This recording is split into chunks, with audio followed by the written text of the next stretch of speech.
미국에서만 32년. 수백 건의 화재 현장, 수천 명의 생명을 구해낸 전설적인 베테랑 소방관. 그런 그가 한국 땅에서 조용히 고개를 숙였습니다. 이건 미국에선 절대 볼 수 없는 광경이다. 전 세계 185개국을 다녀본 그에게도 한국에서 마주한 장면은 말 그대로 충격이었습니다. 매뉴얼이 없어도 움직이는 사람들. 누가 시키지 않아도 서로를 끌어안는 이웃들. 그가 외쳤습니다. 한국은 시스템이 아니라 사람이 움직이는 나라다. 미국보다 30년은 앞서 있다. 그는 단순한 감동이 아니라 심장이 터질 것 같은 울림을 느꼈다고 합니다. 그렇다면 그를 무릎 꿇게 한 한국의 진짜 힘은 무엇이었을까요? 도대체 이 나라에선 무슨 일이 벌어지고 있었던 걸까요? 지금부터 한 영국인의 시선으로 본 진짜 한국의 이야기 시작합니다. 오늘도 창문 밖은 비가 내린다. 영국의 흔한 날씨다. 내 이름은 리처드 에반스, 영국 육군 특수구조대에서 30년을 보낸 60세 퇴역 군인이다. 나는 침대에 앉아 창밖을 바라본다. 빗방울이 창문을 타고 흘러내리는 모습이 왠지 내 인생 같다. 이제 뭘 하지? 매일 아침 던지는 질문이다. 전역 후 3개월이 지났지만 아직도 익숙하지 않다.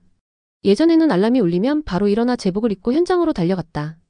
지금은 알람 소리도 없고 입을 제복도 없고 달려갈 곳도 없다. 침대 옆 탁자 위에는 내가 받은 훈장들이 가지런히 놓여 있다. 빛나는 메달들. 하지만 그것들은 그저 금속 조각일 뿐이다. 내 손을 뻗어 만져보지만 차갑기만 했어요. 부엌으로 가서 커피를 만들었어요. 머그잔에서 김이 모락모락 피어올랐어요. 예전에는 동료들과 함께 작전 중에 마시던 커피가 세상에서 가장 맛있었어요. 지금은 그저 쓰기만 하다. 거실벽에 걸린 사진들을 바라봤어요. 화재 현장에서, 산사태 지역에서, 홍수 지역에서 찍은 사진들. 그때는 항상 손에 무언가를 쥐고 있었어요.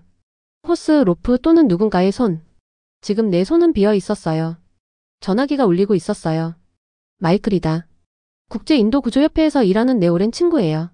항상 새로운 아이디어와 생각을 가진 사람이에요. 리처드, 어떻게 지내? 마이클의 목소리가 들리고 있었어요. 그저 그래, 나는 짧게 대답했어요. 별로 할 일이 없어. 전화기 너머로 마이클의 웃음소리가 들리고 있었어요. 내가 그렇게 말할 줄 알았어. 그래서 제안이 있어. 무슨 제안? 한국에 가보는 건 어때? 그곳 구조 시스템이 놀라울 정도로 발전했대. 내가 경험한 것과 비교해보는 것도 의미 있을 거야. 한국? 나는 코웃음을 쳤어요. 그 나라?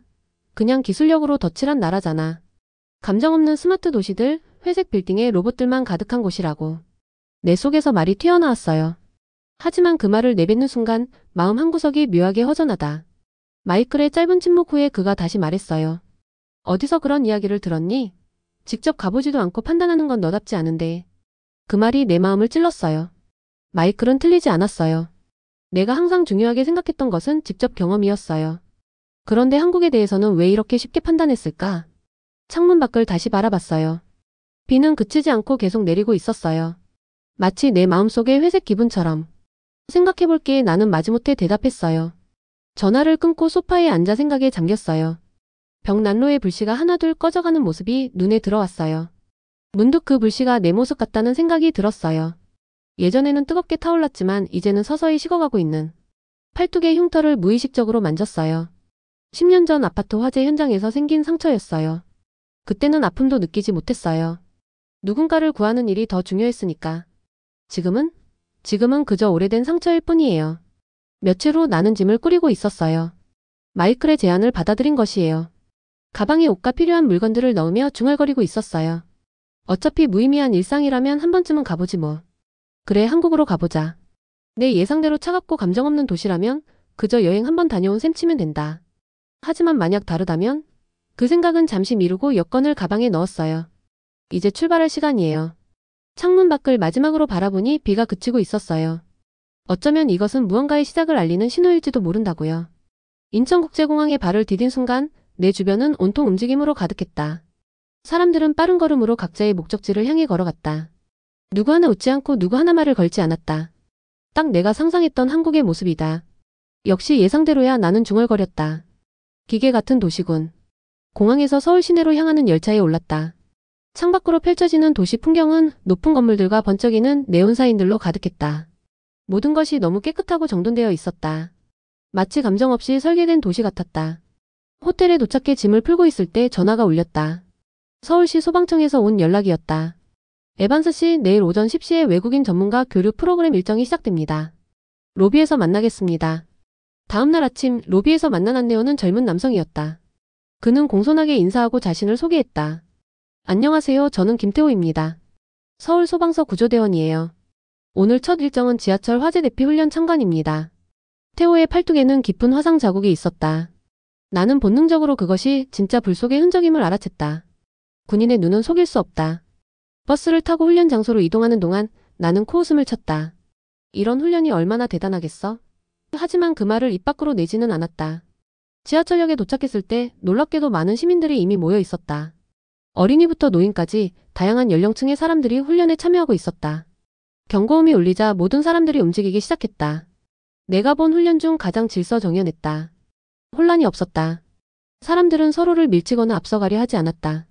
장애인 역할을 맡은 사람들도 주변의 도움을 받아 안전하게 이동했다. 연기가 지하철 통로를 채우기 시작했다. 가짜 연기였지만 소방대원들의 움직임은 실전과 같았다. 그들은 연습처럼 느긋하게 움직이지 않았다. 각자의 임무에 집중했고 마치 실제 사람들의 생명이 달린 것처럼 행동했다. 훈련이 끝난 후 나는 태호에게 물었다. 이 정도 훈련은 영국에서도 보기 힘든 수준인데요. 사람들이 정말 진지하더군요. 태호는 간단히 대답했다. 우린 훈련을 훈련으로만 여기지 않거든요. 생명이 달린 일이라는 걸 모두 알고 있으니까요. 그 말은 내 마음에 작은 균열을 냈다. 처음으로 이 도시에서 기계가 아닌 사람들을 보기 시작한 순간이었다. 며칠 후 나는 서울 외곽의 소방서로 파견되어 대원들과 함께 지내게 되었다. 처음에는 그들이 나를 낯설게 대할까 걱정했다. 하지만 그들은 나를 은퇴한 군인이 아닌 같은 현장인으로 대해주었다. 첫날 훈련장에서 전술 훈련을 지켜보았다. 예상보다 훨씬 강도 높은 훈련이었다. 대원들은 단순히 명령에 따르는 것이 아니라 상황에 맞게 스스로 판단하고 움직였다. 점심시간 태호가 내 옆에 앉았다. 나는 그의 팔뚝 흉터에 대해 물어보았다. 공장 화재였습니다. 태호는 담담히 말했다. 작업자가 못 나왔거든요. 그걸 하려고 우리가 있는 거니까요. 그 간단한 말에 나는 할 말을 잃었다. 영웅이라는 말을 들으면 으쓱해지는 이들이 대부분인 세상에서 태호는 오히려 조용했다. 그저 자신의 일을 한 것뿐이라는 태도였다. 이들은 보여주기 위한 영웅이 아니라 진짜 영웅이구나. 나는 마음속으로 생각했다. 저녁에는 모든 대원들이 모여 식사를 했다. 그들은 나에게 궁금한 점을 물었고 내 경험에 귀를 기울였다. 처음으로 내가 가진 지식과 경험이 다시 가치를 갖는 것 같았다. 밤에 숙소에 누워 천장을 바라보며 생각했다. 이곳은 내가 생각했던 차가운 도시와는 달랐다. 사람들 사이에 따뜻함이 있었고 책임감이 있었고 무엇보다 서로에 대한 관심이 있었다. 창밖으로 서울의 밤 풍경이 보였다. 반짝이는 불빛들. 그 불빛 하나하나가 사람들의 이야기를 담고 있다는 생각이 들었다. 내가 너무 쉽게 판단했던 걸까? 잠들기 전 내일의 일정을 확인했다. 강원도의 작은 마을로 출동한다고 했다. 이제 나는 더 이상 구경꾼이 아니었다. 나도 그들과 함께 움직일 것이다. 그 생각에 오랜만에 가슴이 두근거렸다. 새벽 출동 사이렌 소리에 눈을 떴다. 한순간의 혼란도 없이 모든 대원들이 빠르게 움직였다. 나도 그들과 함께 준비했다. 소방차에 오르자 태호가 간단히 상황을 설명했다. 강원도 산간 마을에 화재가 발생했습니다. 낡은 가옥이라 빠르게 번졌을 가능성이 높습니다. 차 안에서 나는 창밖을 바라봤다. 서울의 번화가를 벗어나 점점 시골로 향하는 풍경이 펼쳐졌다. 높은 산들과 푸른 숲 그리고 작은 마을들. 내가 상상했던 한국의 모습과는 전혀 달랐다. 이렇게 아름다운 곳인지 몰랐어요. 나는 중얼거렸다. 태호는 미소를 지었다. 많은 외국인들이 그렇게 말해요. 한국은 도시만 있는 것이 아니니까요. 2시간 후 우리는 작은 마을에 도착했다. 불은 이미 진압된 상태였지만 낡은 가옥은 반쯤 타 있었고 마당에는 불탄 물건들이 흩어져 있었다. 연기가 아직도 피어오르고 있었다. 나는 마당에 서서 주변을 둘러봤다. 불에 탄 집, 검게 그을린 벽, 그리고 재가 된 가구들. 어딘가 익숙한 풍경이었다. 수십 년간 전 세계의 재난 현장에서 본 모습과 다르지 않았다. 허탈함이 밀려왔다. 그때 놀라운 일이 벌어졌다. 마을 사람들이 하나둘씩 나타나기 시작했다. 노인, 아이, 젊은 부부까지. 그들은 말없이 복구를 시작했다. 누가 지시하지 않았는데도 마치 오래된 춤을 추듯 자연스럽게 움직였다. 어떤 할머니는 물통을 들고 왔고 청년들은 불탄 잔해를 치우기 시작했다. 아이들은 작은 물건들을 모아 정리했다. 누구 하나 짜증내거나 투덜거리지 않았다.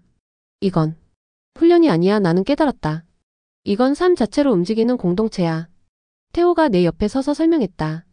우리 마을에서는 오래전부터 이렇게 서로 돕는 품앗이라는 전통이 있어요. 누군가 어려움에 처하면 마을 전체가 나서서 돕는 거죠. 한 할아버지가 내게 다가와 말했다. 태호가 통역해 주었다. 할아버지께서 말씀하시길 불은 집을 태워도 마음까지 태우진 못한다고 하십니다. 그 말에 내 가슴이 묘하게 뜨거워졌다. 이곳은 기술이 아닌 사람의 손길이 먼저인 나라였다. 내 편견이 얼마나 잘못되었는지 깨닫는 순간이었다. 그날 오후 우리는 복구 작업을 도왔다. 나도 망치를 들고 작업에 참여했다. 오랜만에 느끼는 땀의 냄새가 좋았다. 누군가를 돕는다는 목적이 있는 노동의 기쁨을 다시 느꼈다. 저녁이 되자 마을 사람들이 작은 식사를 준비했다. 간단한 음식이었지만 함께 나누는 식사는 특별했다. 누군가 내게 막걸리라는 술을 건넸다. 그 독특한 맛에 처음엔 놀랐지만 두 번째 잔은 더 맛있었다. 다음날 우리는 다시 서울로 돌아왔다. 그리고 바로 다른 출동 명령이 떨어졌다. 이번엔 도심의 고층 아파트였다. 가스 누출 의심 신고였다. 현장에 도착하자 주민들이 이미 건물 밖으로 대피해 있었다. 놀랍게도 그들은 소방대가 오기 전에 스스로 질서를 지켜가며 대피했다. 어린아이를 안고 계단을 오르는 사람, 노인을 부축하는 사람, 명단을 확인하는 사람까지 마이너스 모두가 유기체처럼 함께 움직였다. 이건 시스템이 아니라 정신이구나 나는 깨달았다. 한국은 사람이 중심이었어. 저녁 소방서로 돌아와 다른 대원들과 이야기를 나누었다. 한 중년 소방관이 내게 충격적인 이야기를 들려주었다. 2003년 대구 지하철 참사 이후 소방에 대한 신뢰는 바닥까지 떨어졌습니다. 그때부터 우리는 다시 시작했어요. 제도보다 마음을 먼저 바꿨죠. 신뢰는 제도보다 마음이 먼저입니다. 그 말은 내 마음을 깊이 울렸다. 내가 영국에서 잊고 있던 것 바로 그것이었다. 제도와 시스템만으로는 충분하지 않다. 그 안에 사람의 마음이 담겨 있어야 한다. 밤에 숙소에서 나는 창밖을 바라봤다. 서울의 밤하늘에는 별이 잘 보이지 않았다. 하지만 도시의 불빛들이 마치 별처럼 빛나고 있었다. 그 불빛 하나하나가 사람들의 이야기를 담고 있다는 생각이 들었다. 내 편견이 얼마나 잘못되었는지 인정할 수밖에 없었다. 한국은 내가 상상했던 차갑고 기계적인 나라가 아니었다. 오히려 그 반대였다. 첨단 기술 아래에는 깊은 인간애와 공동체 정신이 흐르고 있었다. 침대에 누워 생각했다. 내가 여기 온 이유는 무엇일까? 처음엔 그저 시간을 때우기 위해서였다. 하지만 이제는 무언가 배우기 위함인 것 같았다. 내 안에 꺼져가던 불씨가 조금씩 다시 타오르는 것을 느꼈다. 일주일이 지났다. 나는 서울 소방서의 일상에 점점 익숙해지고 있었다. 아침 체조, 장비 점검, 훈련, 출동 마이너스 모든 것이 규칙적이었지만 어딘지 영국과는 달랐다.